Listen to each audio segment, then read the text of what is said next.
Was that the next one? It took him 7 minutes. So you three have already won.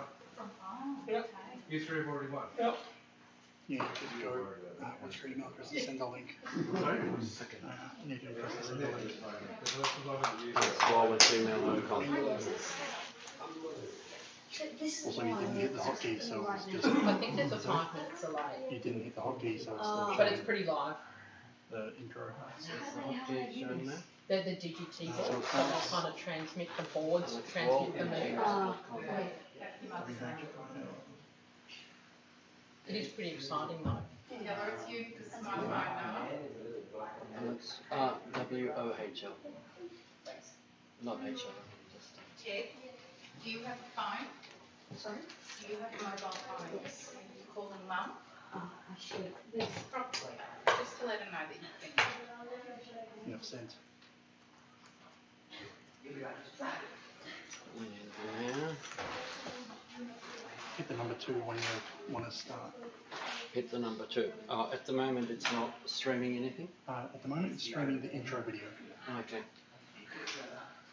I'm going to go number 2, so let's go to this. So this is the link? Yeah.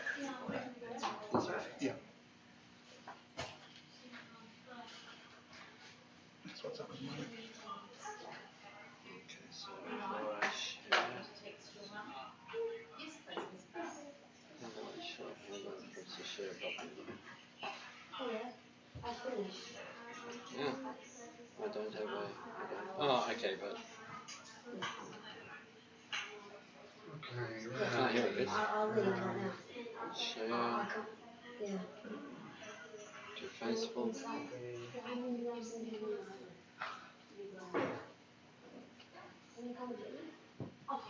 Oh, but this is. Yeah, it's a link. Okay.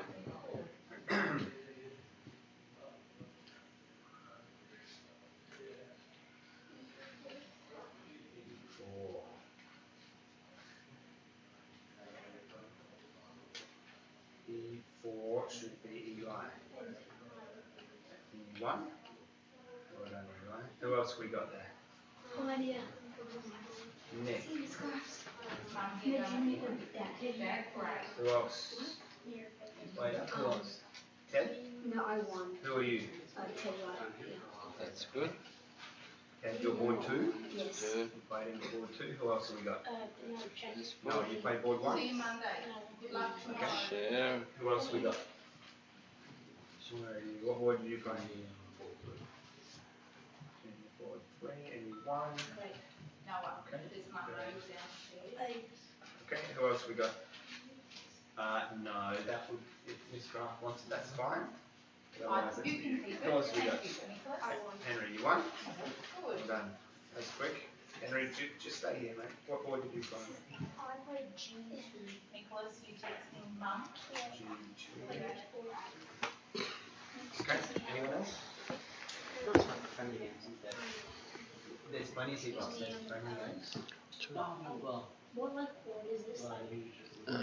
I'll tell you in a minute. you want to have a friendly game? I think you go upstairs. Now, ladies and gentlemen, we're back again. All our technical issues have been solved, and we are ready to stream live. Last time we were on port 4 and we wanted to see what was being played, and it's in fact the English opening. And already we have seen an interesting position, and in fact in this position White, our lad Benjamin, played the move b3. Now if you look carefully, you will notice that in chess you've always got the choice of 2 things. You can defend or you can attack. White played the move b3, defending the pawn on c4. But instead of this, he could have attacked and played the move d4. And after pawn takes, the bishop is attacked, it would have had to move, and then d5 would have forked the knight on c6 and the bishop on e6. So white could have won a piece by being aggressive instead of being defensive. Before you defend a pawn, always look to see if you can attack pieces. Do you guys see what I mean? We have some students here having a look, and we have one of our players here already. And is there a good reason for that, Alexavier? Will you come here for a minute, please?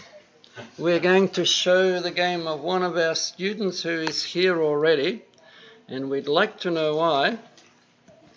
And for that, we're going to go and have a look at the games between the juniors and the seniors. And let's have a look. This is Alexavier's game in this position, and we're going to go back to the beginning. And here is the young man in front of you. He's going to tell us something about his game. So e4. So you were white, Alexavier? Yep. So no, you can talk up. There's no need to whisper just because you're in a library. So e4, e5, bishop c4, that's the bishop's opening. It's finished already and only 15 minutes into the game.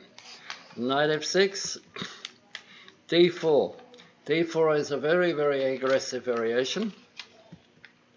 Black takes, and white simply develops a piece to continue the attack. Black plays knight c6, and now we have what opening? It's a gambit. It's called it's part of the British Empire. Anybody know? Or you can tape things up with it. Scotch gambit. So he plays his openings really well. He just doesn't know what they're called. So here you go. Scotch gambit, castles.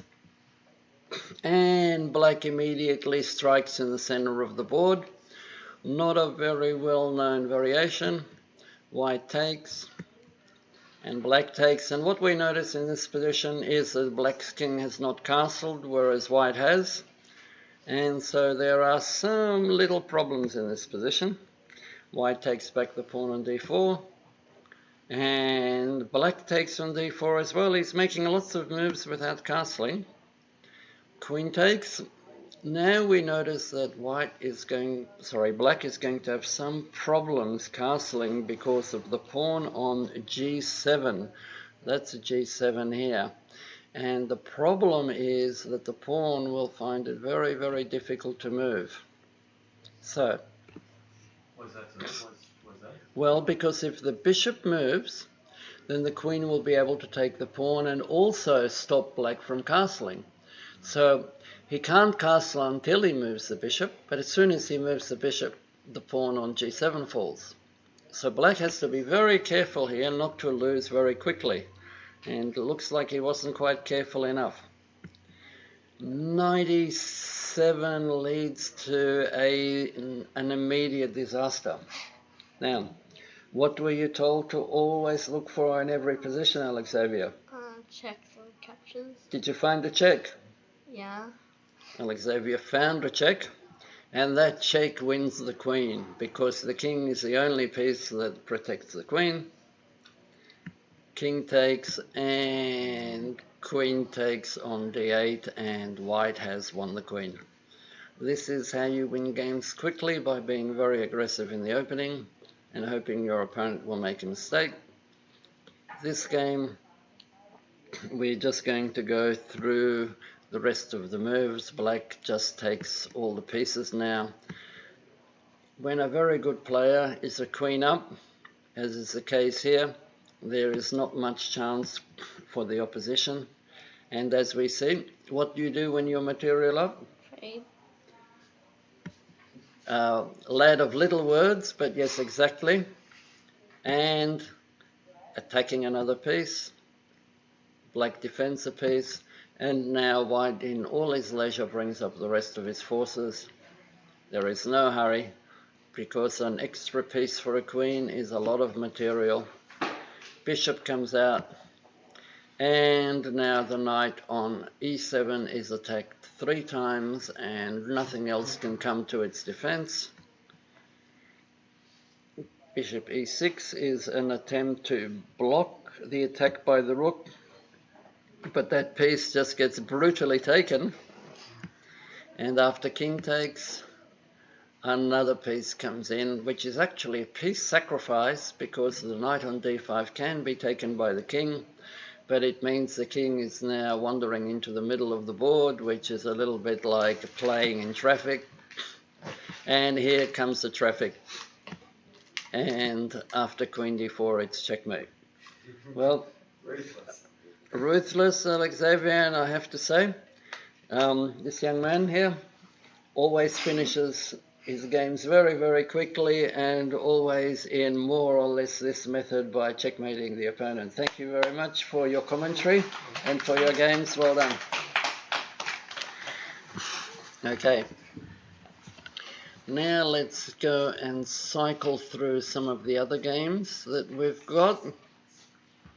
Let's go to board 1. So here we have board 1 of the Premier team. The battle between two GPS schools, Anglican Church Grammar School, aka Churchy, where we are right now, and Nudgee College. I believe it's St. Joseph's Nudgee College, is that correct? Yep. Okay. So, white board 1 for Nudgee is Chandrasekhara Tasindu versus our own Henry Slater-Jones on board 1. Henry's black, it's played the Sicilian defence. Closed variation so far from the opponent.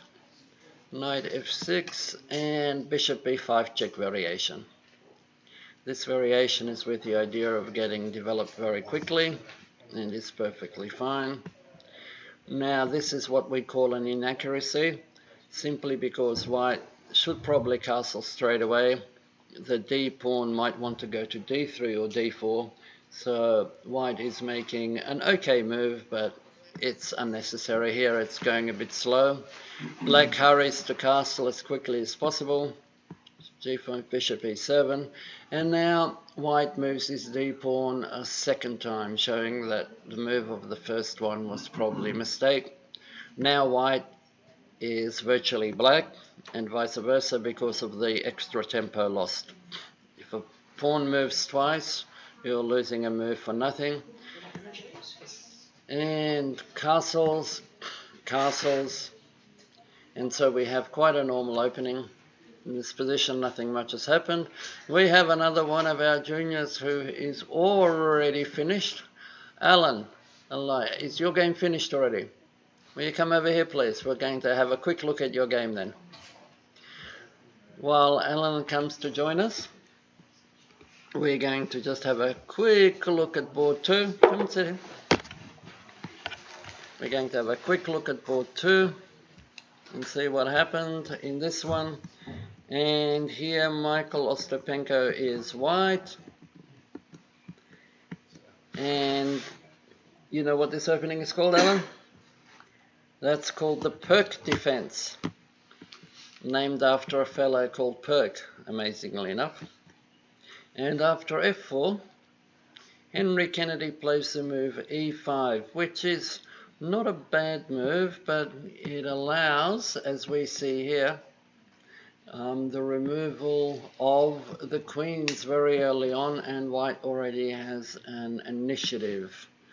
Mind you, black has swapped queens, so if he can stop anything bad happening, he should be okay. Knight d7, and here we're stuck in this particular spot, and we'll see what white can find. Board 3, Alex Au. Now we're going to go to the beginning of that game. Alex has played the center counter game, and this has transposed into a gambit, which black has just taken. It's called the Blackma-Dima gambit. Not surprisingly enough, played by a fellow called Dima. Bishop g4 attacks the queen. White saw it, and both sides have got a fairly novel position. Nothing much to say about it. And we'll have a look at Jason's game just before we move on to Alan Ly's. Here we go. Let's go back to the beginning of the game. Now we have do you know what this defense is called, Alan? Forgot the name. Does anybody know what attacking the black pawn is called immediately? So that's called a Petrov defense, named after a fellow called Petrov, who is a Russian. Now it's the 3 knights, and if the other knight comes out, 4 knights. So we've gone from the Petrov to the 3 knights to the 4 knights. Bishop b5, bishop e7 is a little bit of a mistake, and Jason is a very greedy chess player, as he should be, and just immediately takes the free pawn which is on offer. And develop pieces, castles, rook e8. It's hard to see that white needs to suffer a lot here, because black doesn't have quite enough for the pawn. He has the 2 bishops, but that's not quite enough. Now we're going to go straight to Alan's game, which is already finished. 2 junior games are already finished. So, that's Raymond's game. There you go, that's your game. Oh, that looks rather nasty. So, shall we turn it around? Then you can tell us more from black's point of view. So, e4, e5, Alan is a classical player. And again, we have the 3 knights and we have the 4 knights. Bishop c4. And now, this is a position that we have had many times. And many juniors forget that you can take the pawn on e4. But Alan didn't forget and took the pawn immediately. And white played one of the not so great variations in this line, and that's to play bishop f7 first. It looks like it's tricky, it looks like it stops black from castling, but after white regains the piece, black takes over the entire center of the board with d5. And did you feel comfortable in this position? Yes? Yep. Okay. So knight goes back to c3. Normally, have you had this position before, Alan? In friendly games, yes. Where does white normally go in this position? Forwards. To what square? G5. And where does your king go if the E knight goes to G5 check? Normally E8, but I'm not sure. Well, G8 is a much safer square, because then you can chase the knight away and retain a very good position. Knight c3 is another option, but nothing that black was scared of. And in fact, black goes now to pin the other knight and has an immediate threat of pawn to e4. The pawn on e5 goes to e4 to attack the knight which is pinned. So, and white thought he'd be really tricky and make a discover check. That doesn't quite work, because the queen can take the knight with it, which is checking. If white had instead played knight takes e5 check, then the knight would have taken back. That would have also defended the bishop. So this attempt at a trick by white didn't quite work. He plays f3 now, and the purpose of f3 is just simply to stop the queen from being taken.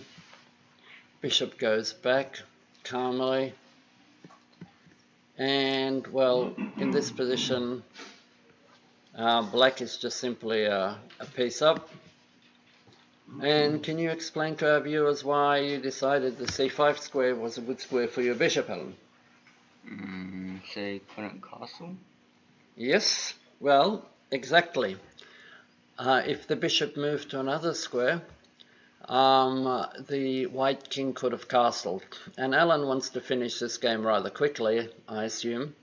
here, so he immediately stopped the opponent from castling. If you can ever stop your opponent from castling, it's usually a good idea, because the center of the board is where the main highway is. You keep your opponent in the center, you run over them very quickly.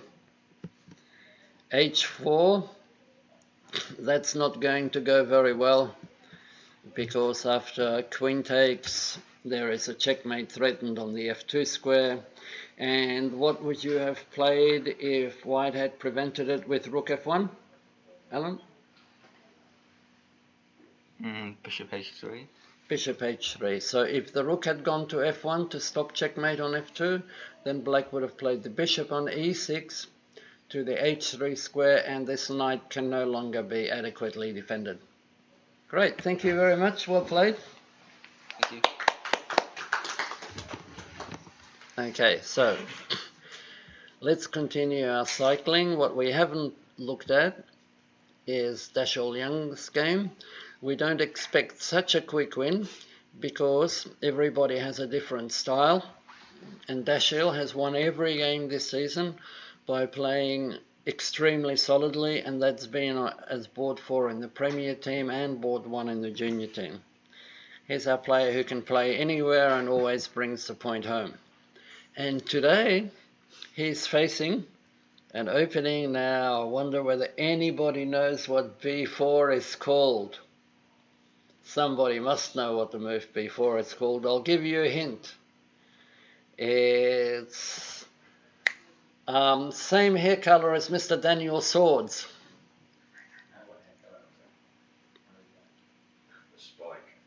No. And no, I'd better not say actually now. Come to think of it, the story goes. Beautiful Father Brian. The story goes that back in the 1920s. What is it? The red dragon. No, close, very close, very close. No. Back in the 1920s, or so the story goes, there was a player called Tartakova who went to the zoo, and when he was at the zoo, he got inspired to play b4, and just as he was thinking of playing it, he saw an orangutan, a ginger, an orange person. Oh, you're not going to leave now, are you? Sorry, nothing personal. And this opening has been called the orangutan ever since. It is a good opening though. d6. Dashel plays very solid, and he's just preparing to develop all his pieces. He's not being provoked by white's avant-garde play. Well, avant-garde in the 1920s. And just plays a King's Indian setup, which you can play as white and black against absolutely anything. If you want to get out of the opening without any danger, look at what Dash is playing. And this is the beginning position of the King's Indian defense if you're black, King's Indian attack if you're white.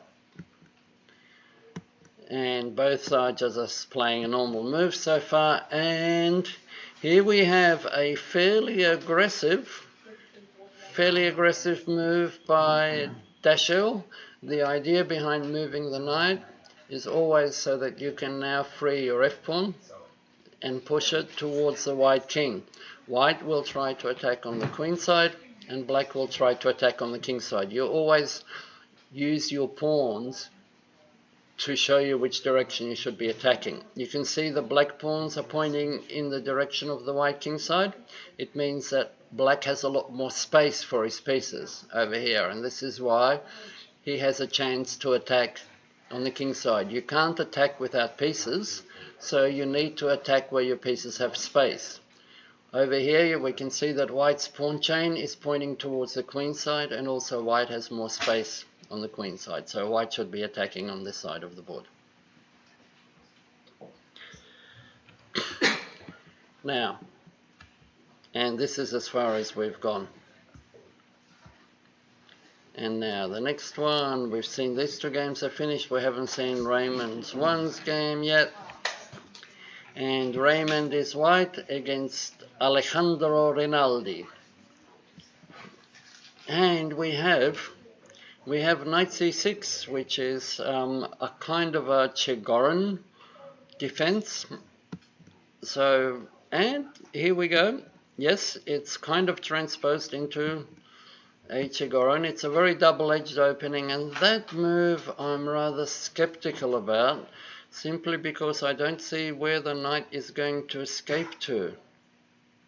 For example, if white were to play the move, the square f5 is the knight's only escape square at the moment. And I don't quite see after g4, for example, how the knight is going to manage to get anywhere. So this opening looks suspicious. Let's see if Raymond took advantage of it. Okay, not quite, because he allows the knight to go back. He's playing solidly and safely. And I blame myself for this because I told him to play safely, but in this case he can just win a piece. This is a safe and solid method of playing. g6, knight f3, attacking the pawn, bishop b4 check, and white swaps the pieces, tries to, and swapping, it's the swap everything off variation, which is perfectly fine. That move looks like it's asking for trouble. And now white decides that the queen is looking so silly that he's not going to swap it off. Knight goes to f6. And the pawn on e5, you should make sure that you defend your pieces. This is the most important thing in chess, is not to give your pieces away. Black should have found some way not to lose the pawn on e5. Unless this is a brilliant sacrifice that I haven't quite understood, then it's just a loss of a pawn for nothing. And black simply castles. Okay, he's gotten to castle first, but it's cost him a pawn. White castles next move, and d6, the overdue move. Perhaps in this position, taking the knight on f5 and further weakening the pawns would have been a good idea for white, but safety first, castles first. Perfectly alright. And d6, a necessary move, and the knight goes back. And it looks like white can just continue playing technically as he has in this position, and he should be quite okay. Now what's interesting is that we also have the seniors.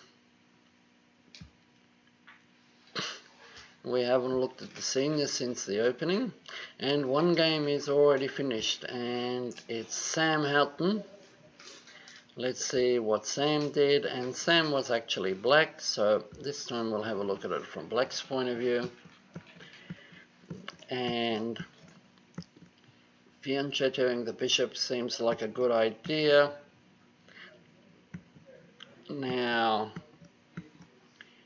we have a kind of a Sicilian dragon, except what black has managed to play d5 very early.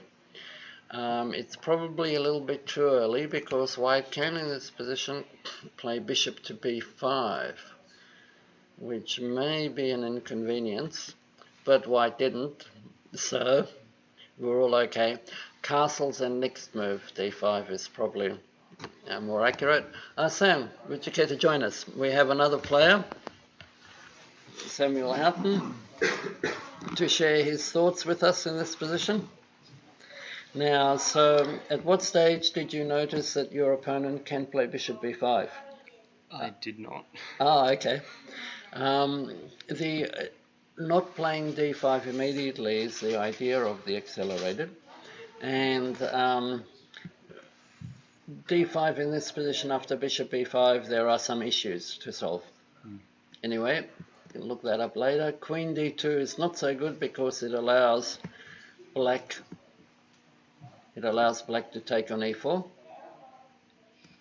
So if you took on e4 in this position, it may be that white has some difficulties. But castles is also perfectly okay. That's basically a transposition.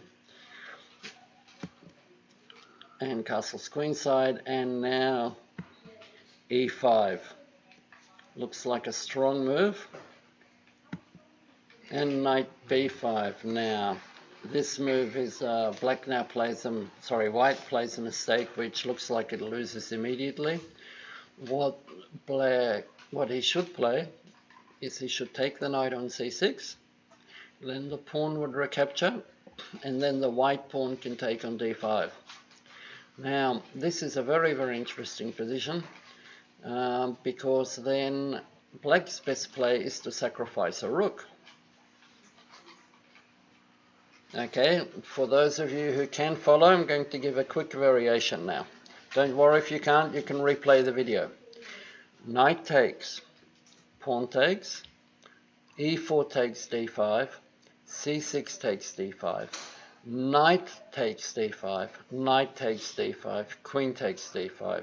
Now in this position it's bad for black, who is now a pawn down, to swap queens. So the move in this position that black should play is queen to c7, allowing white to take the rook on a8. And can black now threaten checkmate in one turn? Yes. With what move? Bishop f5. And bishop to f5 threatens checkmate with queen to c2 and threatens the queen. So this is a very common theme in this type of position. Okay. Knight to b5 is not very good because the pieces are now forked. The knight on c3 and the bishop on e3 is forked by the pawn on d4. So forks, pins and skewers are the three methods of winning pieces in chess, and this is one of them. Bishop h6, white is now trying to swap off pieces, but it's a bit too late.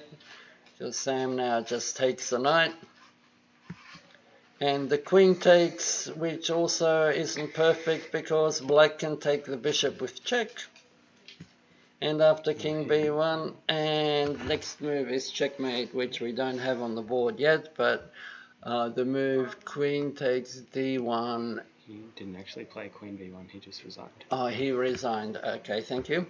White resigned in this position because of king b1 and queen takes d1. Well, Sam, this is thank you for this example of aggressive play. Again, aggressive play finishes games early. You set your opponent's problems and you're more likely to win very quickly. Thanks, Sam. Well played.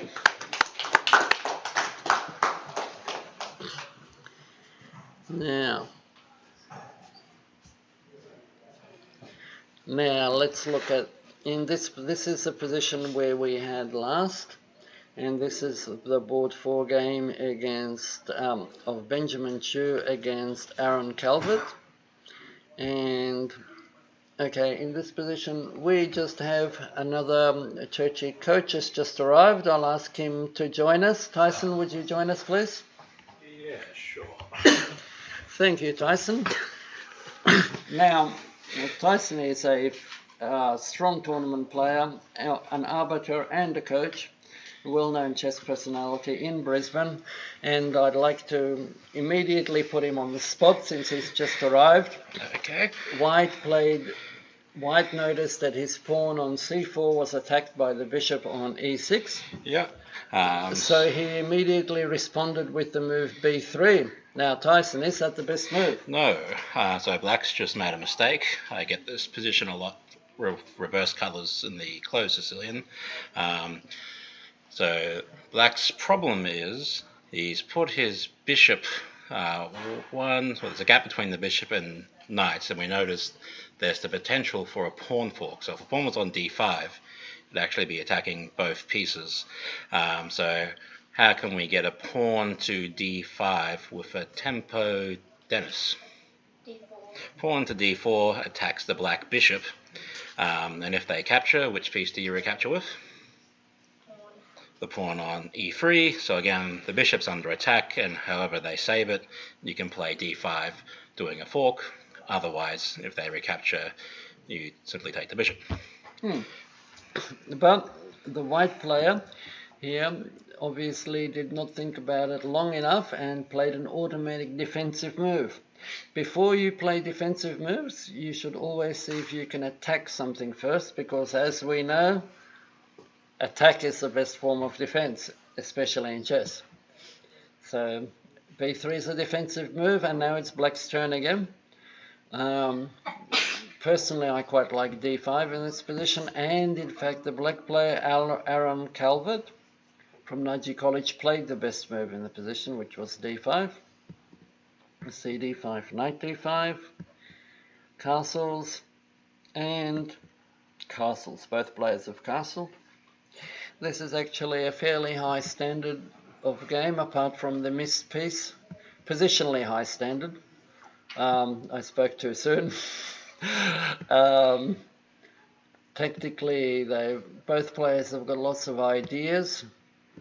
And okay, so this is how far we are at the moment, and black is thinking probably a generic move would be to move one of the two rooks in the middle, because the rooks aren't very useful behind pawns. So moving a rook to the d file, the a rook probably more useful than the f rook, because we want the f rook on the e file. So we haven't had a look at Aaron's game recently. This is where Aaron got to. And here is Mr. Tasker still around? No, because Mr. Tasker was asking, if we remember, what an accelerated dragon is. Now this is kind of a bit accelerated. Or is this the hyper-accelerated? The hyper-accelerated. This is, we have an opening names expert now as well with us. I used to play this years ago, but gave it up for the regular dragon. Yes, because after white can in fact now play d4, and after c takes d4, d4 is pawn in front of the queen up 2 squares, and after pawn takes pawn, queen takes pawn, attacking the rook, and it does cause some inconvenience. So c3 is another way to play, which is perfectly okay. And now we have almost a normal position, d5, and black also, and white takes on d5, and now black does however make a mistake. So he should play knight f6 in this position and then recapture the d-pawn, because attacks the d-pawn twice, it can't be defended twice in one turn, and you're going to take while developing a piece, as opposed to exposing your queen to attack. Yep, because as we see after queen takes, knight c3 gets a hit on the queen, winning a tempo, and tempos are very, very important, or is it tempi in Latin? Tempos, who do we have who's a linguistics professor? Is it tempos or tempi? Okay, so queen d8, nobody knows. Bishop c4, white is developing pieces normally. Knight f6, castles, castles, and both sides have more or less got their plans working. Bishop f4, okay, it'll do. a6 to control the b5 square and to threaten b5 itself, so the queenside bishop can be activated. Queen to c2, not exactly sure what that's in aid of. Maybe it was to distract black from the correct diagonal. It worked. Queen b3, and now b5. And we have we got a sacrifice? And have we got a very interesting sacrifice here by Noah Smith? Now, will black be brave enough to take the piece? Because I don't actually see the compensation after pawn takes c4, queen b7, knight d7. Pawn takes. So that's what happened. He had a completely different idea in mind. Okay, I didn't understand that at all. That looks like just a piece for nothing, doesn't it not? To me, it also looks like the same thing. And so Aaron must be quite happy here. He's a piece up, and the knight will try to get in on the d5 square, yes. Queen e2 and playing knight d5 immediately looks logical, but Aaron decided to play bishop g4 to pin the knight first. And he is doing exactly what you should do when you're material up, especially a whole piece, and that's just hoover everything off the board as quickly as you can.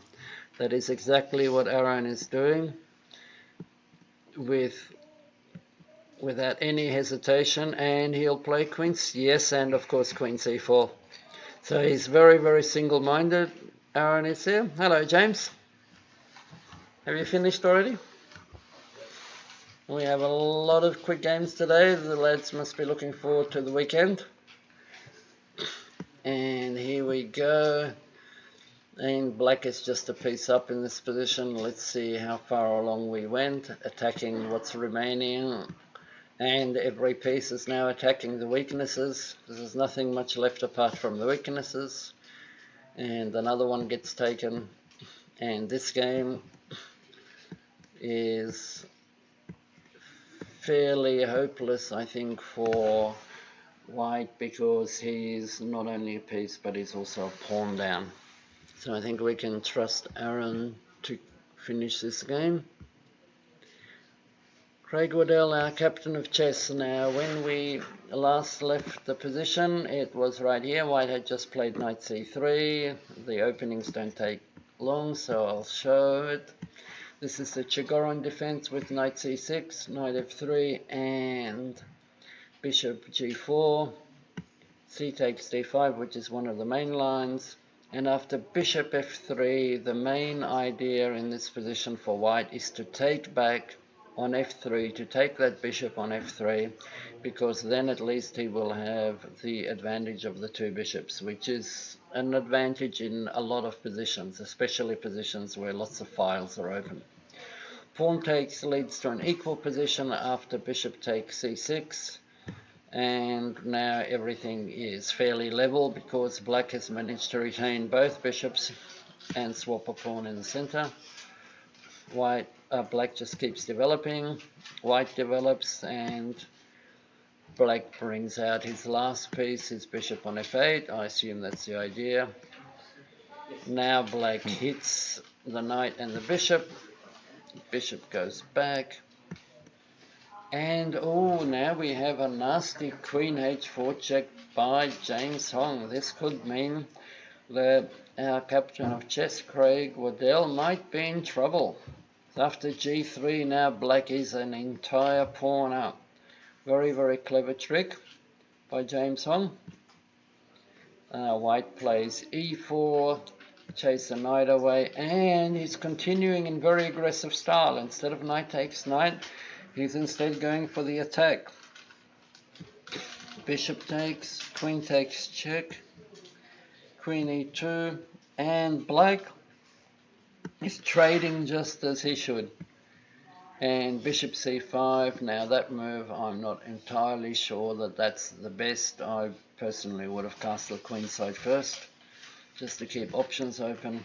But bishop c5 is obviously not a bad move, but it does allow white to temporarily try to at least swap off one of those two bishops, one of those bad boys.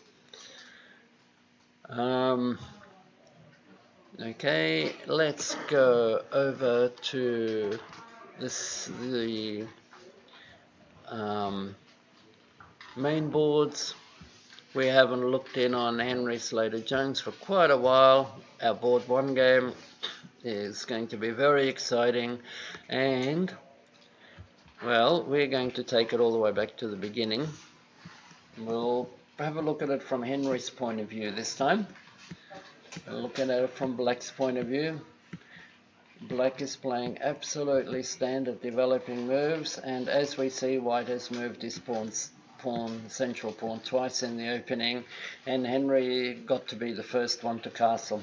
It's a small victory, but we'll take any victories that we can, especially with black. So because of the wasted move, white's main advantage, the reason white scores about just over 50% and black just under 50% in tournament games is because there is an advantage in being able to move first. If, however, you move one of your pawns twice in succession, you're virtually handing that advantage over to the other player. a6, all standard move. Now white has now moved the pawn twice and the bishop twice. So in this position, he's not just reversed the color, but he's also lost some tempos. And all of black's moves so far have been totally standard. White goes back to attack e5, and black develops his last piece and expands on the queen side. Knight takes, pawn takes. This is actually quite interesting because these are double pawns. Now, double pawns are often bad, but are they bad in this position, Tyson? Well, it does give white some more control of the centre. Black. Black. Yep. Yes, more control of the centre. Yep.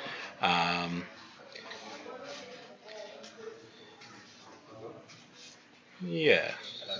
Yep.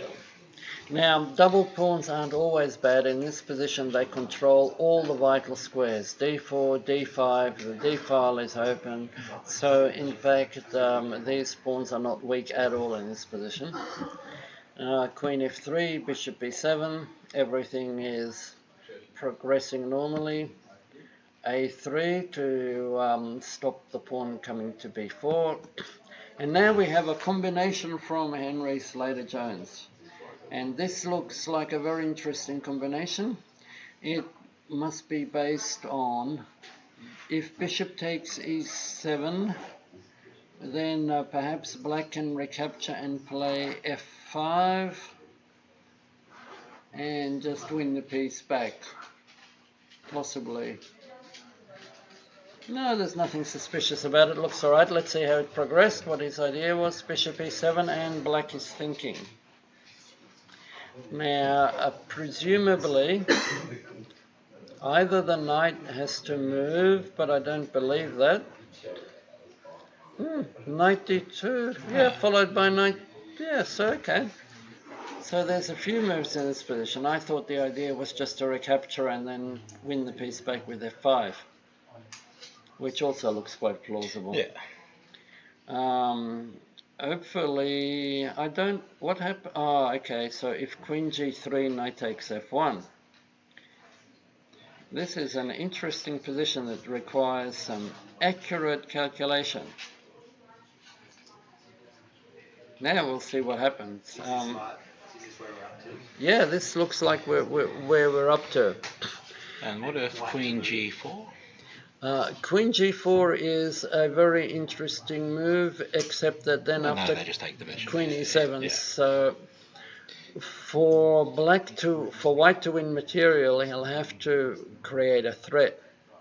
He'll have to move the queen to a square where it attacks the knight and creates another threat, and I don't think that move exists, in which case Henry's move was perfectly fine. Okay, so no, because if queen d3, then, oh no, you can't play rook d8, maybe queen d3. What happens then? Knight takes b3, bishop takes f8, knight takes a1, bishop takes g7. It's getting very, very complicated, and it's way beyond my feeble brain at the moment, so we'll let the players figure this out. This is our board one, Michael Ostapenko. Now we'll turn this around again. Let's see what Michael has done. When we last saw it, we had this position, and white castle queenside to immediately add pressure. Now, of course, the piece on e5 is threatened, and black defended it. White took on e5 to create a weakness on the e5 square. Takes back, and now the knight comes to f3. Not only does this attack the e5 square, but because he's taken on e5, it means the g5 square is also available for the white knight. So it looks quite an aggressive ploy here by white. The black develops his bishop. White now moves in, threatening both knight f7 and knight e6 check. The king moves to e8 to try to defend. And I anticipate that white will either move a knight out to b5 or will move the bishop out to c4. one of those two moves. Which one is not entirely clear, but I'm pretty sure that Michael will give it some good thought. And let's see what happened in our exciting board 3 position. And now, where were we when we last saw it? We saw it about here after the move h3. After the move h3, black doesn't have a really good square to move to. Does the bishop have to move? It doesn't have to move. Oh, no, sorry, he's played bishop d6, yeah. So the pin, but after rook f1. Now, rook f1 forces the bishop to take the knight, actually. So it's a good move, because if the bishop were to move back to f5, we would, if the bishop moves back to f5, then we have another pawn fork, with pawn to g4 attacking both the bishop and the queen, winning a piece. So we can't have that. So black has to take on e2. White takes back. And black just swaps down, because when we material up, as we know, swapping the pieces is a really good idea. Now black castles queenside, white castles queenside, and there is nothing major happening in this position except that black is material up. It might be an idea to liquidate this pawn at the moment, don't you think, Dyson, with playing e5? Yeah, seems pretty active, and make squares available for the knight on d7, open a file. And it allows the rook to protect the extra pawn on e4. So he's doing it the other way around, which is alright as well. Rook f2, e1. Black is in no hurry to play e5. Okay, I must say I would be in a bit of a hurry. Bishop g5, and now the e4 pawn is under attack. Knight to d5, stops it. Bishop to c4, that move may not be the best, because black can now take on c3. White takes, and the a3 pawn is gone with check. And, well, from an okay position, I think we have serious problems now. Now knight c3 is threatened, and white decides to take, and black can take back with a rook attacking the bishop on g5, which makes the e4 pawn immune to capture. Bishop goes back, and black is playing for checkmate instead of just playing f5 to keep the peace. Bishop attacks, and okay, I must say I don't see why rook e4 doesn't keep the pawn, and in fact he does it. f5 first is a good move, but rook e5, looks like black wasn't really careful enough in this position before giving back the pawn. Now white can simply play king b3, and he'll only be one pawn down instead of two. If black had done some calculation in this position and played f5 instead of rook a2, it just would have been simply 2 pawns. Yes, Alexander? What have I missed? In what position?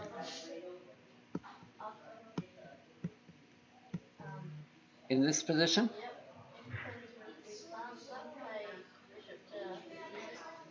Bishop d6. Yes, he can, and then let's say the rook moves to e2. Oh, that bishop. Okay, no, I thought, yes, taking the bishop is a good idea. Yep. So king b3 also has its problems. So what's a good move in this position? It may actually be difficult. Perhaps and in fact Alex's game is finished. Perhaps we can have the player himself. Alex, would you care to join us to tell us something about your game? I think he missed something. Here we have Alex our board 3 from the Premier team. Is going to take us through his game.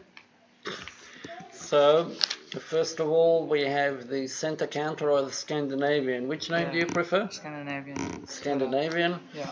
And D4 is now called the I think it's. I don't know what it is. BD. Oh, Black Madema. Yeah. Black Madema gambit, exactly. Pawn takes, and now knight c3, knight f6, and in this I'm position, assuming F3 is the theory here. f3 and bishop g5 are the two main moves.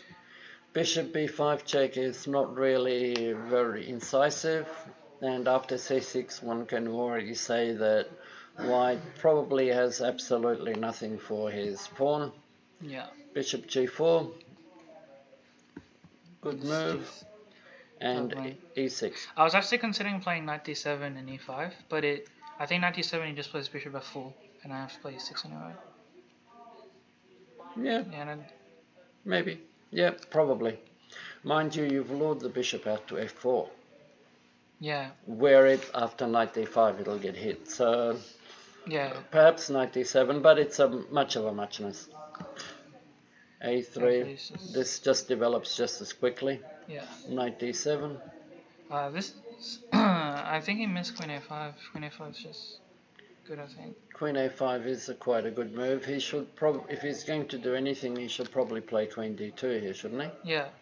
I was Okay. expecting queen d2, but bishop d2, queen h5, and I thought, actually, after he plays h3, I think I misplay, because after h3 I played bishop d6. I saw rook f1, but I missed after takes my bishop takes. I think I have to play knight b6 first to force the bishop off the diagonal, and then after rook f1 and taking the knight is just fine, because he can't play bishop takes, and after queen takes, queen takes, queen takes, he has to play knight takes. Oh, And then I okay. just get a free square on d5. So, Alex could have played exactly what he did play, But was but with the knight on b6 first, which would have forced the bishop to go backwards. So Yeah. that's a little bit, perhaps a little bit more accurate, but yeah, I think bishop d6 is maybe knight b6 here first, and then bishop d6 is more accurate.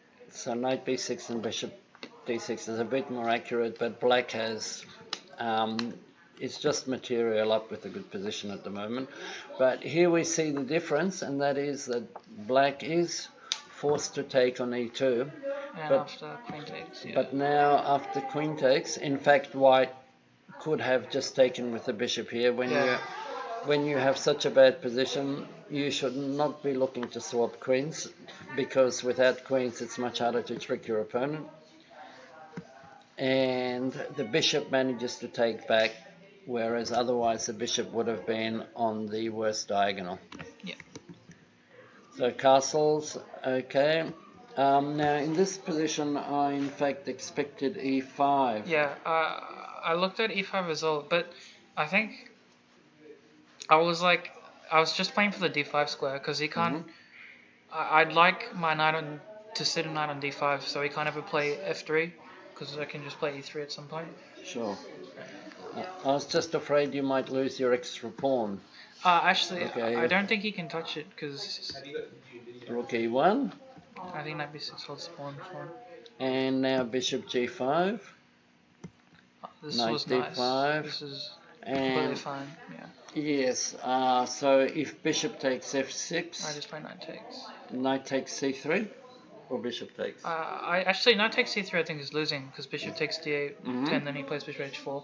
Yep. Yeah, so So after bishop f6, bishop f6, F6. bishop to f1, for example, Yeah. how do you save your e-pawn? you give it up. I guess, yeah, I think you And have then it's to. equal pawn. So you Yeah. should have played e5 earlier, so that your rook, everything is absolutely correct, except you waited a Yeah. little long to play e5. But luckily your opponent played bishop c4 in This the is wrong order. just losing, I think. And now the game is, in fact, just over. And knight d5. And knight d5 is a very, very nice move. Discovering an attack onto his own rook, but it would be met by knight c3 check, followed by knight d1 if necessary. Although whether one would want to give up that knight on c3 for a mere rook is a good question, Yeah. because the rook can't go anywhere anyway. So, and after bishop takes, the rook can recapture, getting itself off pre and attacking the bishop. And bishop f4.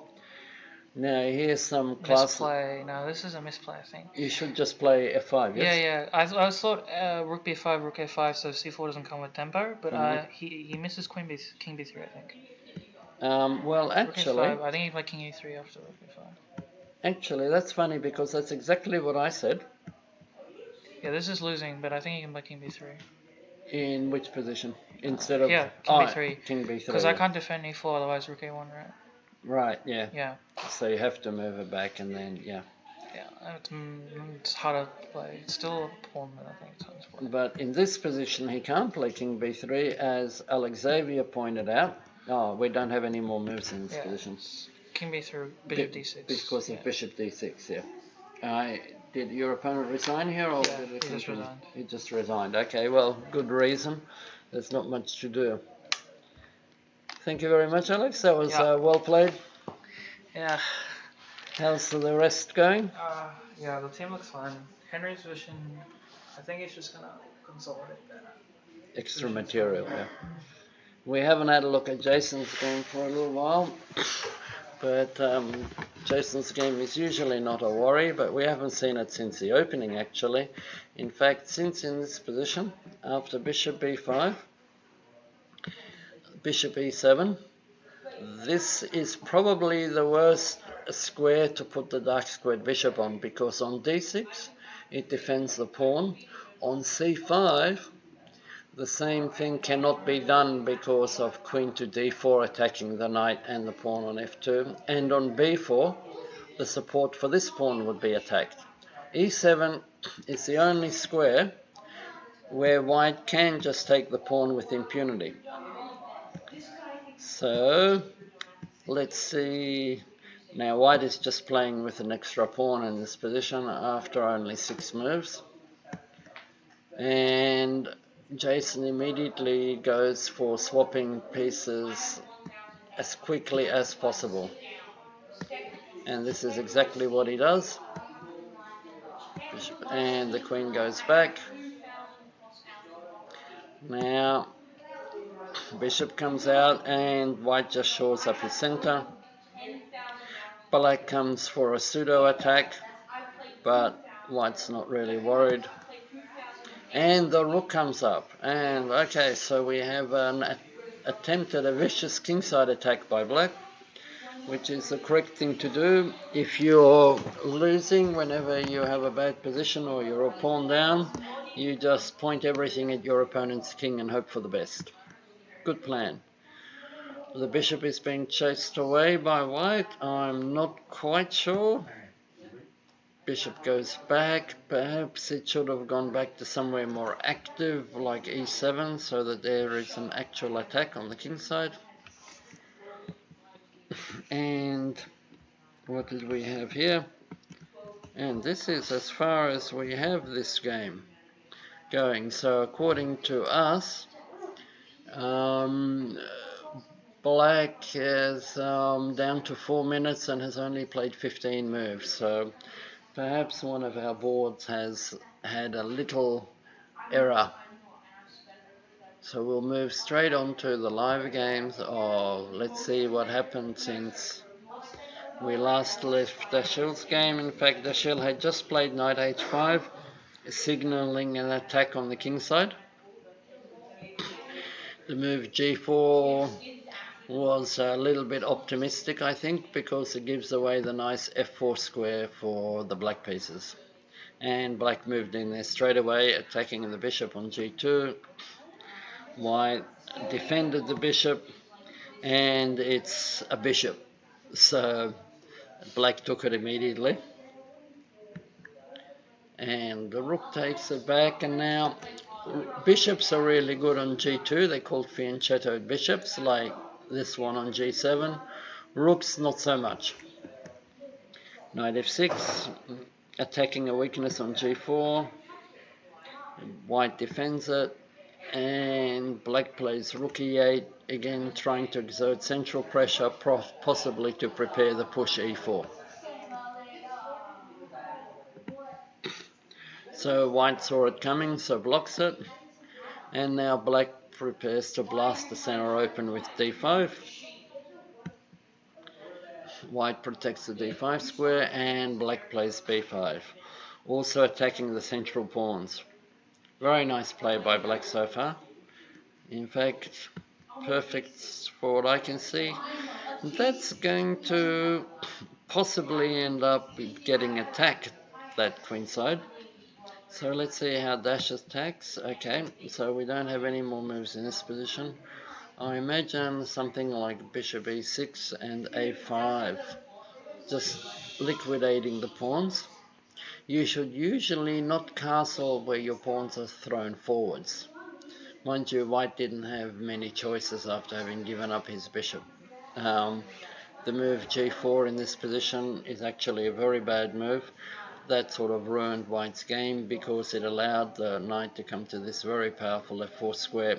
If white had just castled, he would have still had a very solid position. So, and then we moved forward to the position we actually have in the game, and this does not look very good for white at all. No, we'll have a look at it in a minute.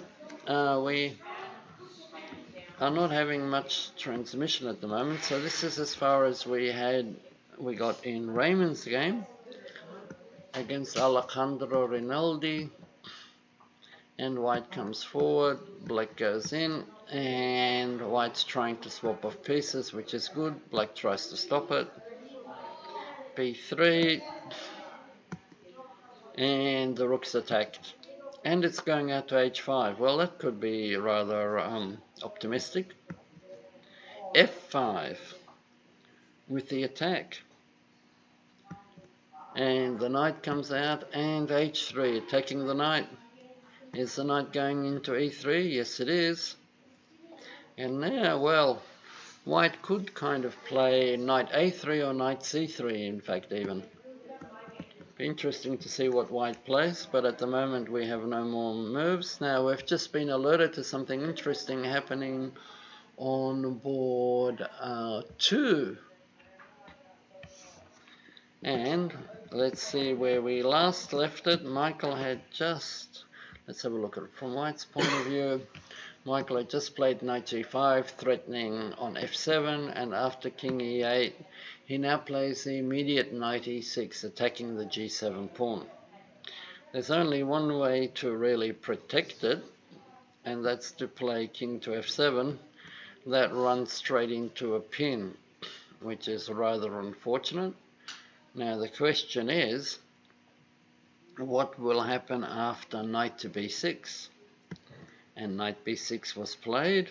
Michael played knight takes c7. And now knight takes c7 is the move that's given, but we have a slight transmission problem. Either that or this only happened 5 minutes ago, because we're on a 5-minute delay, so that the commentary does not interfere with the actual play. And here we have, what do we have here? We have Jason Wang's game, and we just saw it in this position. And black played back to a5, and now, oh, here's something we didn't spot, or I didn't spot. White can just take the pawn on d5. And if black recaptures on the d5 square, if black had recaptured, then white would have taken and attacked the bishop on a5 and the rook on a8 with the queen, forking the rook and the bishop. One of them would have been lost, so instead black played rook to b8.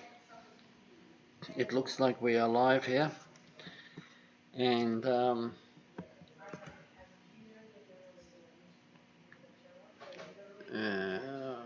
many games are still live. Let's see if we've had any updates on this board. Yes, we've had an update. Now this was very, very exciting, because in this position Henry sacrificed a piece by playing knight d2, and it turned out to be very, very interesting, because the only move now is queen to d3 to attack the knight. Now the knight took a bishop, and now if the pawn takes the knight, then the queen will simply be able to recapture the bishop on e7, which Henry had sacrificed. So the forced variation now looks to be to take the rook on f8. Now, it would seem to me that Henry is fairly obligated to take that rook on a1, and he takes the rook on a1. Very interesting. And now white will retreat the bishop to c5. That doesn't look quite the right square, does it? Because it's still hanging on c5. If he's going to retreat the bishop, it should be to a square like maybe d6. And in fact, if he plays d6, then Henry will play queen c6. That's his idea, threatening checkmate. And after white wards off the checkmate, he's just simply going to skewer the rook, pin the bishop, and then win it on the d6 square. So very finely calculated combination. Bishop c5 does nothing to interfere with black's plan. In fact, it loses a tempo. Henry very greedily doesn't just take the bishop, he takes the pawn on c2 as well. Very good calculation. Let's hope it works. Queen takes and queen c5, and now black is 2 pawns up with initiative and completely winning. Rook to e1, most solid move being f6, but anything would do. Henry decides to grab the open file first, very positional. White makes some air for his king, and black comes up with a very transparent but brutal threat of checkmate on g2. Queen e4 threatens to swap the queens. Now here black has a choice of ways to win. Probably the one with the least amount of thought would be just to play queen takes, then after knight takes, bishop takes, rook takes, and then check. And after the king moves, rook d2, attacking everything along the 7th rank. But that's not best. Best is the nasty move that Henry plays, which is queen takes knight, sacrificing his queen. So the queen cannot counter-sacrifice on b7 to take the bishop because the rook on e1 is hanging. So white is obliged to take back the queen on c3, and now black just takes white's queen, takes, and any move here will suffice, but rook d1 check to get the king off the first rank is probably best. And Henry's going straight after the a pawn, with the idea that when there's a passed pawn on the a file, it will be very hard to stop. Rook takes, and after rook back, just pushing his queenside pawn majority, he'll now next move his rook to b3, and the game will be all over. This is where we have it at the moment, and the rook's gone to b3, and the a pawn will just march. At some stage white will have to get behind the a pawn to stop it from queening, and then black will take the other pawn on c3. So this game, Henry could win this in his sleep. In fact, that's what we'd better make sure, is that he doesn't fall asleep at the board. And now Michael Ostapenko's game is very interesting. That's where we've left it, and after knight to b6, one has to wonder whether there wasn't a miscalculation, because after knight takes, bishop and knight takes c4, knight takes a8. It's actually a question about how the knight is. Yes, the knight can escape quite easily actually, because of rook takes bishop and knight to c7. Mind you, he would be a piece down if he did that. So in this position, if white doesn't manage to extricate his knight from a8 for free, he will actually be material down. Although, no fear yet, but I'm just wondering what exactly happens after bishop to g4.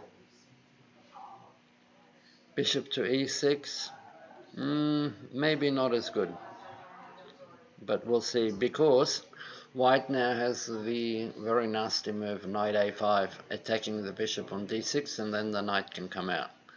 So the difference was, after bishop g4 would have attacked something with a tempo, and now he's been given that tempo. Rook takes d6 and knight c7 also extricates the knight. So in any case, white is doing quite well in this position. And we still have Joshua Peters' game on board 4 going. Now, where did we last see this? This was 95, the material win. Rook goes back. White played b4 to attack the bishop. The bishop went back, and white simply consolidates his extra material.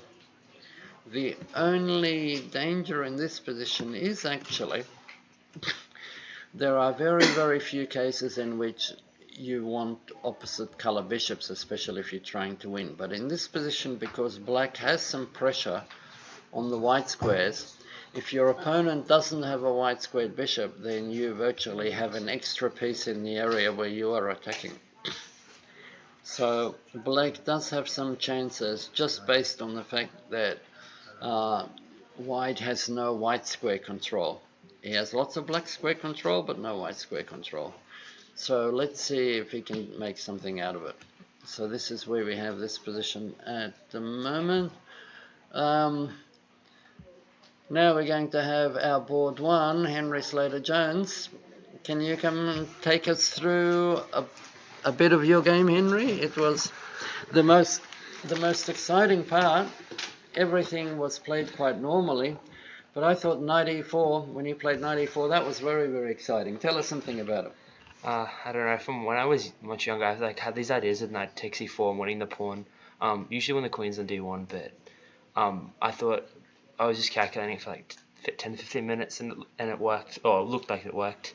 And I think the critic played the critical line of bishop takes e7, which I was expecting, and then I was thinking probably if knight d2 play queen d3 or queen d1 with after either knight takes f1 or knight takes b3, something like queen d6 or bishop d6. But then I just realized I can probably just play I could play queen c6 followed by rook d8. Yeah, rook d8, and then I can get the bishop back.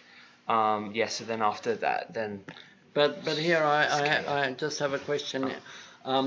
Queen takes e7, knight e4, f5. Is there a particular reason why you rejected that? I'm not really sure. I just think it gives me some weaknesses in the e6 pawn. I think if the queen takes didn't work, I'll probably if knight d2 didn't work, probably would have played f5. Is there anything wrong with it? No, there's nothing wrong with it. I think both continuations are fine. This just seemed like in a proper tournament game like the one you played, I definitely would have analysed knight d2. But in a blitz game, I would have just taken on e7 and played f5, because that does give you 5 pawns against 3 and a very strong attack on the king side, risk-free. Whereas in this position, I was a little bit worried that we might have missed something, because I didn't see anything good either. But in this position, I think queen d3 is fairly forced. That's the only move I saw for white. And then knight to b3, bishop f8, knight a1. In this position, of course, the move that's not playable is bishop c5.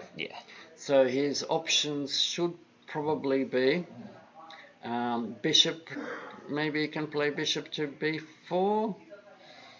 Yeah, bishop b4 maybe. Bishop b4, or maybe even bishop g7. Yeah, I was thinking that. And then is only 1 pawn down. Bishop g7 and your king's a little bit open. So this is why I think maybe a clearer way to a very safe advantage would have been to play the simple line. And if you can see a simple line to a clear advantage, it's often good. But after bishop c5, well, now again you could have just taken the bishop, but you decided to be ultra greedy.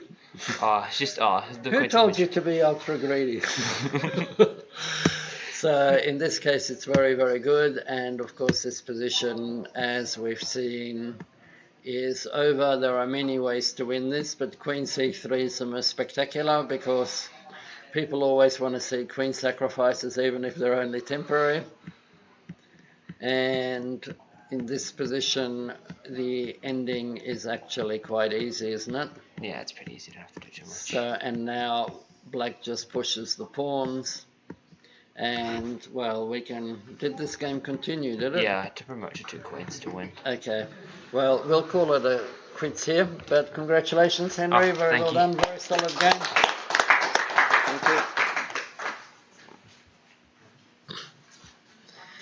Now, we've still got Michael Ostapenko playing, and in fact he did, like we spoke in this position, after bishop e6.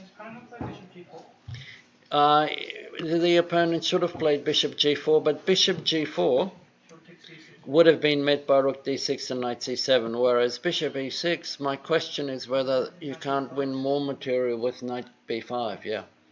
But since he's found one way to get a clear advantage, I guess he took it, because maybe he saw something about after knight b5 that made it complicated. Yeah, so you take the simplest way to get a clear edge. And in fact he did that, and now the knights come back out, and in fact white is just a pawn in some position up.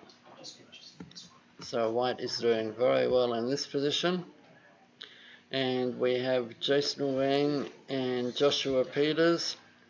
Now this is still a game where there is still some danger, just simply because when there are attacks on opposite wings, the person with the other bishop has got some play.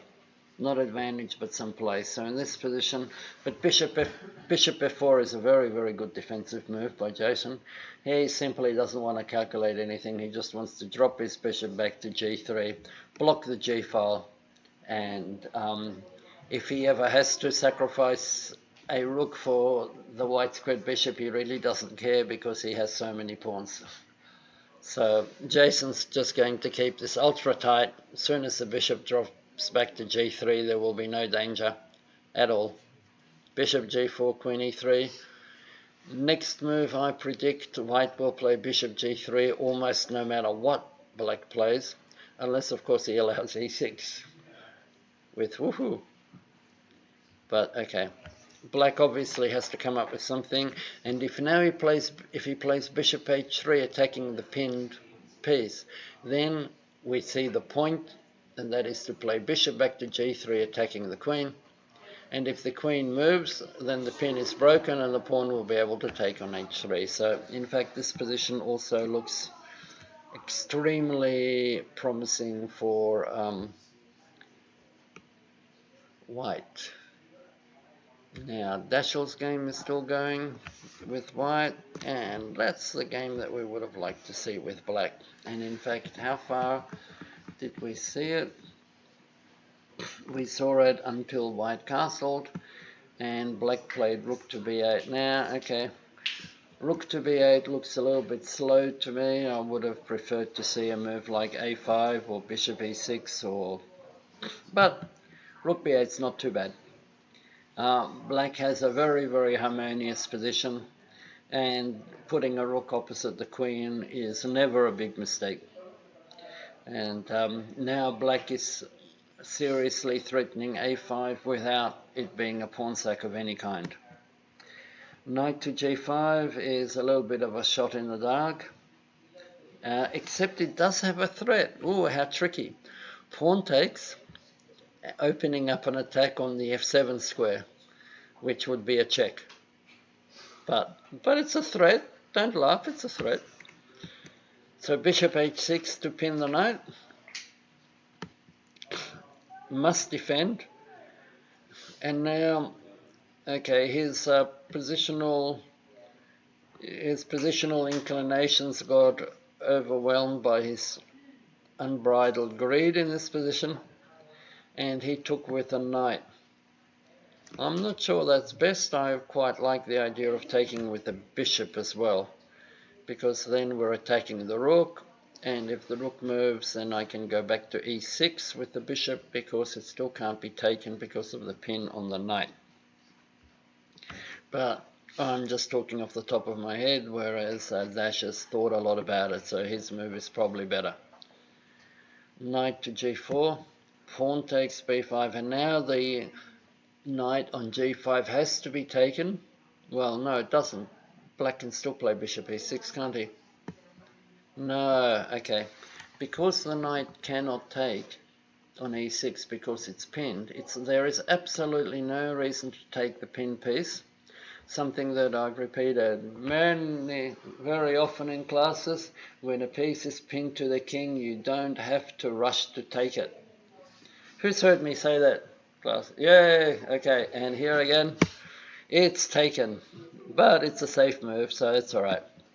Pawn takes, and now bishop e6. Now, what's the difference between bishop e6 now and otherwise? Not much, is there?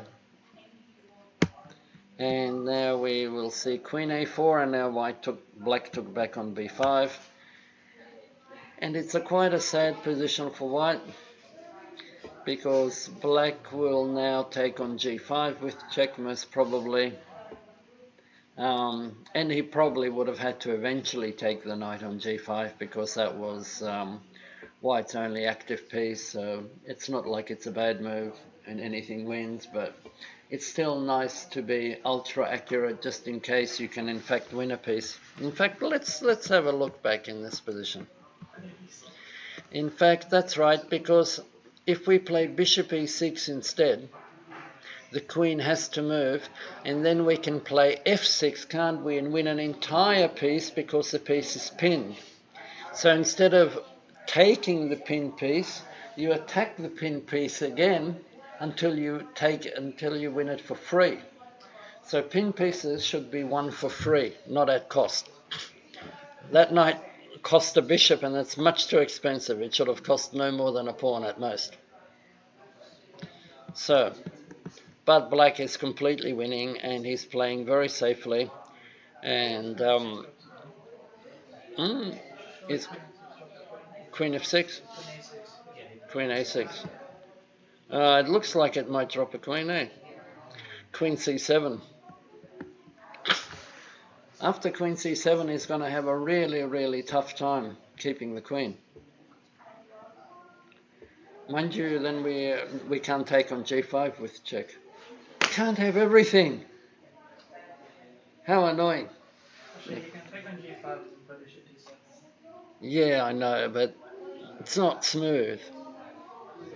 Maybe we can just play. Yeah. Oh no, the knight goes into e3.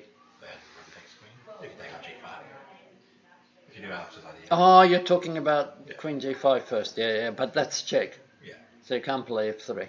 Oh no, I said play queen g5 and then play bishop d7. Alright, play queen x g5 and then queen d8. Yeah, but then c6 falls. No, queen e7, because queen c6 and rook ac8. There must be a way of... Okay, look, why don't we just play queen c7 and trap the queen and worry about it later. Worry about the king side later. Okay. Anyway, not our game. I'm sure young Dash will think about it for a while and then come to the right conclusion. And the other game that we've still got going is Raymond's game. Now, we left that a while ago. We left this where black finally got some activity and got his knight in on e3. Now, white needs to do something about that knight on b1. When you have a piece like that knight on b1, that can kind of inconvenience your entire position. No, might as well just... Yeah. No, I really don't like that move, but I don't know why. Knight c3. Yeah, knight c3 is actually the move that... But there again, it's a move that Raymond might be a bit afraid to play in case it blunders something. It doesn't blunder anything, but you have to take that into account. And it might... knight a3, with the idea of knight c2 and knight, is perfectly safe way of getting rid of it. And you don't worry about the e5 pawn. But, okay, taking on d6 worries me a little bit because the f pawn is now weak. Oh, doesn't take it. Defends it anyway. I'd be really pressed. I would start to get, yeah, I'm starting to get paranoid about this position. Like bishop h3, queen d6. There's a lot of things that can potentially go wrong. Queen d6, whatever you're going to do with black in this position, you have to do it real fast before white gets his pieces coordinated. And here comes coordination. Yay! Hip hip hooray for coordination. And the queen goes back to e7. I don't know where the queen's going. And the knight, yep, now is absolutely fine attacking d4. So queen e7 was of course a terrible move because it takes the pressure off the pawn on f4. I'm not exactly sure what black is supposed to do in that position, but I'm pretty sure it's not allow the knight to f3. Queen e2, queen f6 defends the d4 pawn, and now the knight comes into e5, and this looks very nice for white now. Again, bishop goes back, and maybe a move like rook e2. No, bishop e2. Okay, he wants to chase the rook around. g5, and now bishop g4. No, f4 is hanging now. Oh, time for... He has to just, yeah. Although, do you really want to play g3? It's not the kind of move that you want to play, but it may be the move that... Well, no, you don't have to play it. There's another possibility. Knight d3, threatening bishop g4. Or even g4, right? Yeah. Yeah, in fact, g4 looks stronger. It's kind of, in front of your king, but black is running out of bits. Knight d3, knight c2. Does g3 also threaten bishop g4? Yeah. Doesn't the knight always go with d4? No, I don't think there's any worry about knight c2. Knight d3, knight c2, just g4. Oh, okay. Because, we're going to lose the exchange, you're going to lose a rook. So, not you, I mean, the side that you were proposing moves for. So, what else do we have? What other live games? Let's have a quick look at see if there's any senior games going. Craig Waddell and James Hong. Now, this was a game that we looked at ages ago. Yeah, no, he was like in this position. Black had played extremely well. We saw it until here.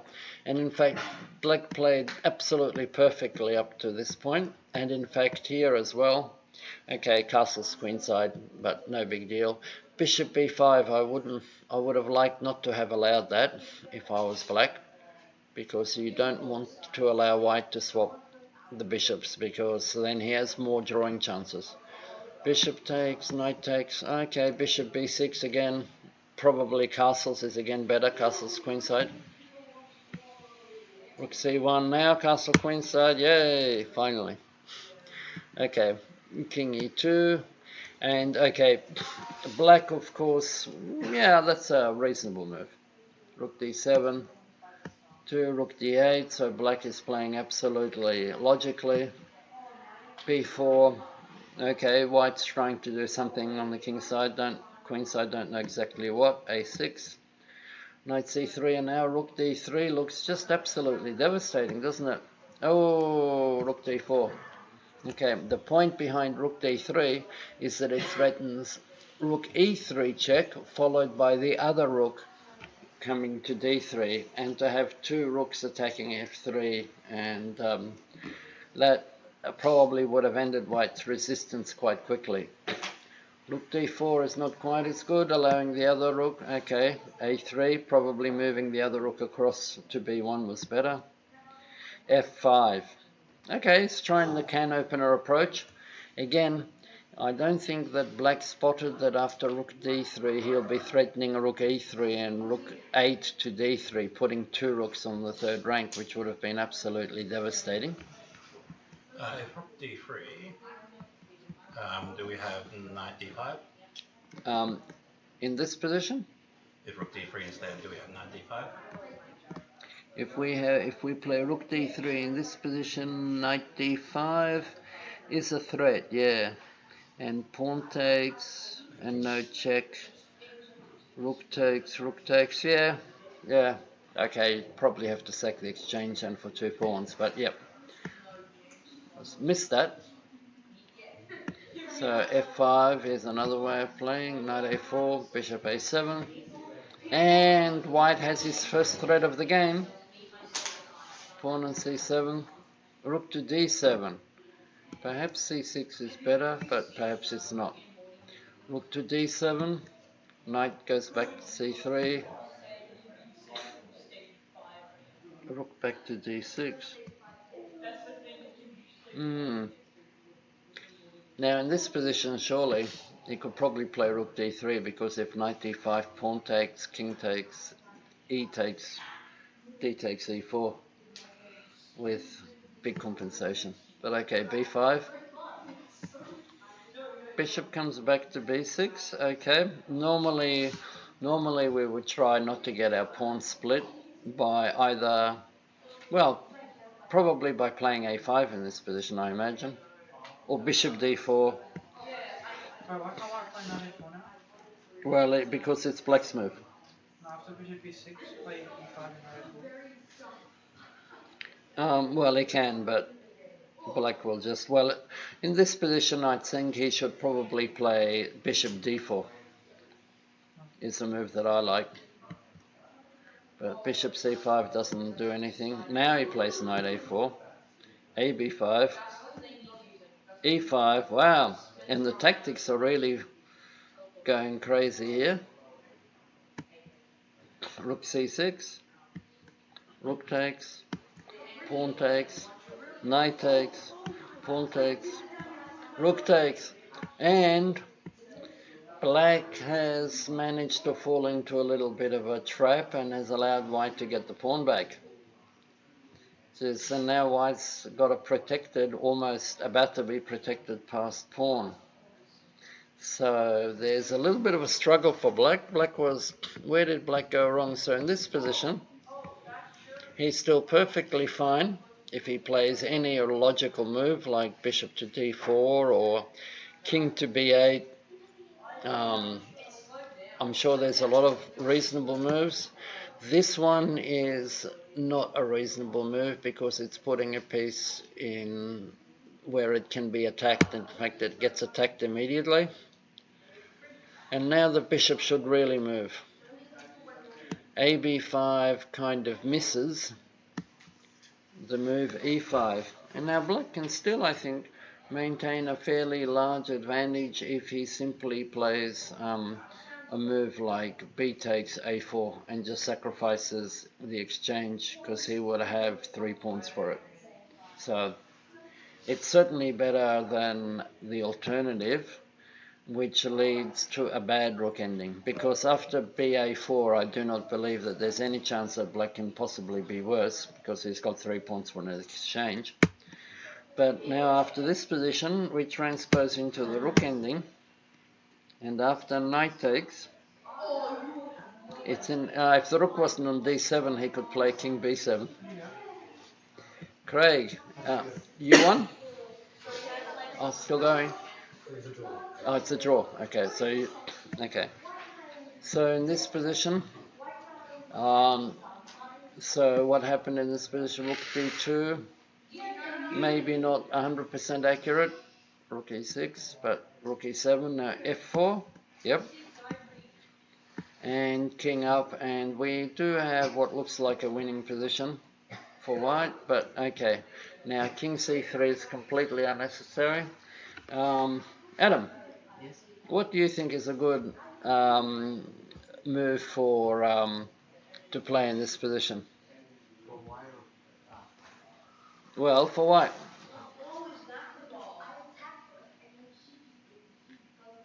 Craig, in retrospect, if you had to do it again instead of going to the king side, what would you play in this position?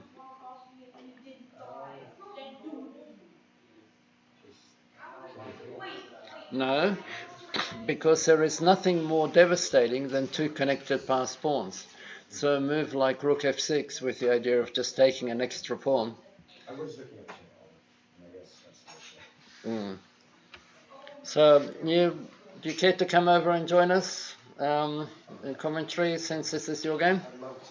Thank you. How did I go before? So please take a seat. So here we have Craig Waddell. Say hello, Craig. He's our churchy captain of chess. And this is his game. And let's see what Craig played here. First of all, king c3, and after pawn takes, black's rook got a bit up, and now he plays, very good, that's better late than never, rook to g2, and, okay, now, that's okay, but basically when you have two connected passed pawns, it's often tempting to get distracted by even more material. But when you have a very clear path to win, it's very hard to ignore everything else. But when you see one win, don't try for three, because that allows the black king to get active. It should still be okay. Rook takes. And now, okay. So now the pawns are no longer connected and they're going to be a bit disjointed. So black has a few more options. Check, and this is looking really strange. Takes, coming back for the f pawn, attacks the e pawn, defends, and there's a h pawn as well. So now we have lots and lots of pawns, but they're difficult to defend. And black has some counterplay, so this position should actually be drawn. In fact, rook a5 looks like a good move. No, check and rook to the file. And this should be a draw because there are too many pawns to defend. And in fact, this position is now dead drawn, and a draw is agreed. Now let's have a little look through your game early on. So what happened early on? Do you know what this variation is called? No. Knight c6 is called the Chigorin variation. So you are actually playing a main line in this position, and pawn takes is the theoretically correct move, and bishop takes. But after bishop takes, g takes f3, capturing a bishop and creating more pawns in the center is a way to play for an advantage.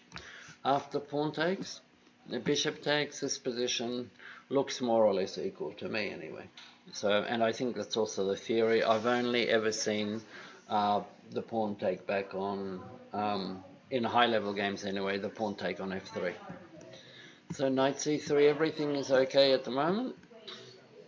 But maybe your f3, see, now we see why there is a little bit of an issue in this position, because you can't really play e3 and bishop e2 with the pawn on g2 hanging.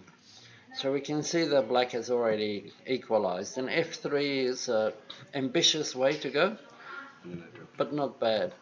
Okay, after knight takes, well, in this position, maybe you can just play bishop g3 and everything is perfectly all right. I was thinking that, but then I got kind of scared by bishop b4. Yep, and well, and then rook c1 you can, but this, did you miss queen h4 check? I did miss queen h4 check. Queen h4 check, and now in fact your opponent played exceedingly well, so you're playing a strong player, so to get a draw from that position shows real fighting spirit, so well done to our captain of chess. Thank you. So what were you thinking of, what were you thinking in this position? I just wanted to play aggressive, because I knew that if I didn't play aggressive, he was going to play aggressive, and because of that, because of the fact my king was in a really bad position with heaps of holes, I just wanted to try and play a few tricky moves, and just have a bit of fun. His knight e3 was a very good move, wasn't it? Because that forces your bishop off as well. If he'd taken your knight and you could have taken back with the bishop, you would have been relatively happy, because you have some pressure. But he played extremely well here. And swapping was also good. Now this is the first time when I thought that your opponent could have played better by either playing bishop to b4 or castling queenside, because he should definitely not have allowed you to play bishop b5, and that's really an excellent move in this position. Bishop b5 is, you have to get rid of one of the two bishops, because if you're going to be facing two bishops the whole endgame long, you're not going to survive that pressure. So that move was very, very good. And after takes, knight takes, bishop takes, and now white has got a really bad position, but white kept posing threats until black fell for one.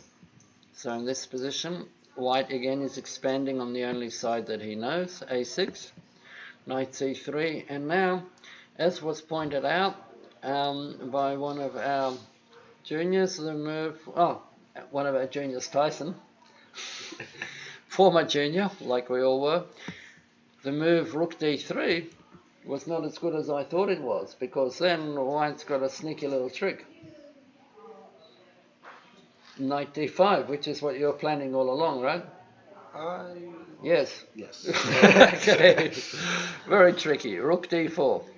a3, okay, I prefer rook b1, but a3 is good too, and f5 is a good idea by black, but black started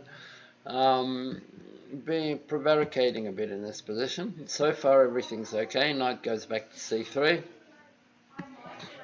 Rook goes back to d6. That looks like a little bit like black is kind of losing the track temporarily. And after b5, now bishop d4 and bishop's many moves are quite possible, but this gives you actually a chance. So you must have been very happy when you saw the move. Yeah.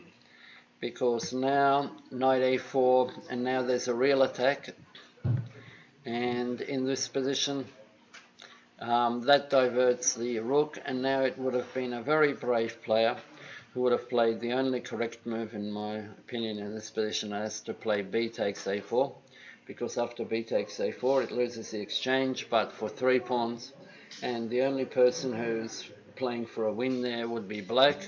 Whereas after rook c6, blundering the e6 pawn, or sacrificing it, whichever may be the case, there is a problem, and this is that white is in this position just completely winning. Yeah, so rook to d6 is correct. Very good move.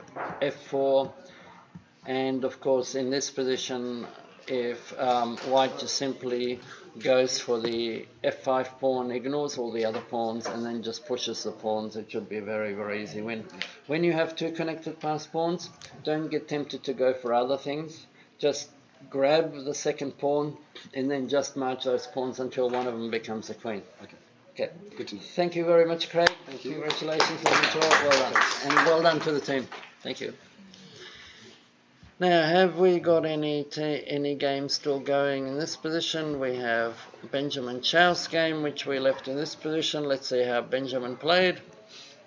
And black stopped the knight from coming to c4. White aggressively played d4 in the center, which he should have done many, many game moves ago. It was a draw. It's a draw. Can I have all the chess players over here? Craig, get ready to your speech, and I want to send the Nudgee boys home quickly. And we're going to wind up for the day with a quick look through all the results, and it looks like Port 4 game was a draw as well. And let's see how that finished. And what do we have? A check. And white is a piece up in this position, and that is as many moves that we've got, and the draw was agreed. And our other games are all finished except for Michael Ostapenko's game, which was a draw in the end. How did that happen? And it was a very, very long ending, and in the end it ended up being a draw. So we'll call it quits for today, ladies and gentlemen. Thank you. It looks like the Premier team won 3.5, a half if that game was a draw, and our junior team, depending on how that last game went, looks like the junior team won 4-0, and our seniors, what happened to our seniors? And our seniors won 3-1. Thank you very much for your attention, and we'll see you next time. Bye bye.